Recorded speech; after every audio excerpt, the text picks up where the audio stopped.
भावाची 12 एकर जमीन आहे, त्याच्यामध्ये 6 एकर सोयाबीन आहे, 3 एकर उडीद आहे आणि बाकी मेथी आणि कोथिंबीर काही होती.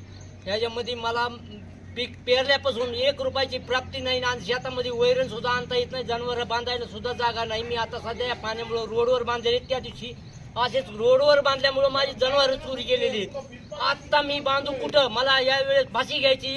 मी 2 वर्षापासून मी सांगतो, शेतामध्ये माझं इतकं नुकसान होतं आणि पावसामुळे आता माझी इतकी नुकसान झाली. घरामध्ये 3 फूट पाणी आहे, मला राहायची सुद्धा अवघड झालेलं आहे. आणि शेतातून शेती असून खायला नाही आणि पाणी असून पाणी प्यायला नाही, अशी परिस्थिती झालेली आहे. तरी शासनाने याच्याकडे माझ्याकडे लक्ष द्यावं ही नम्रतेची विनंती आहे, एवढीच कळकळीची विनंती आहे.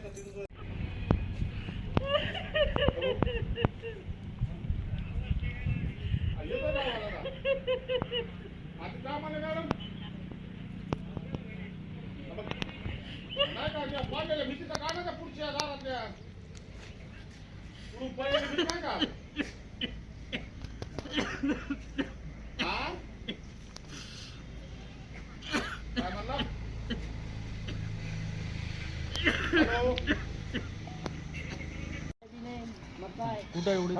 पण उडी तिथून काळा दिसतो तुम्हाला, शेवटी उडी तिथे असं आहे का? दाखवा दाखवा. तिकडून घेऊ समोर झाडच पलीकडे सोयाबीन सारी ती इकडे मका होती, ती मका दिसते, ती इथं काय होतं? इथं काय नव्हतं, मेथी होती. कोथिंबीर. हा. बरं. उडीद किती होतं? उडीद पाणी पाणी माझी छाती इतकं पाणी तिकडं आहे. इथं इथं इथं इथं इथं किती आहे?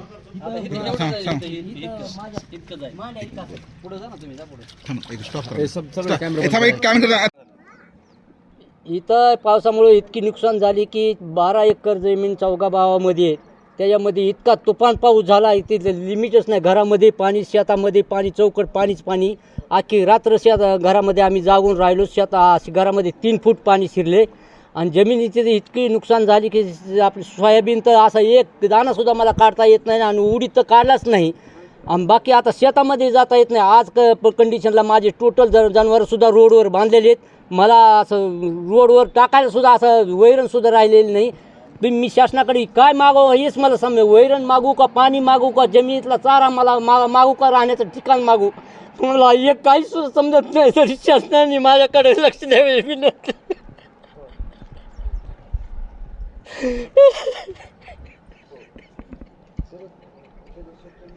तरी माझ्याकडे शासनाने जर लक्ष नाही दिलं किंवा माझ्या जमिनीतलं पाणी किंवा काढलं नाही की माझ्या घराकडे नाही लक्ष दिलं, मी आत्महत्या केल्याशिवाय राहणार नाही, मी नक्की ठरविलं.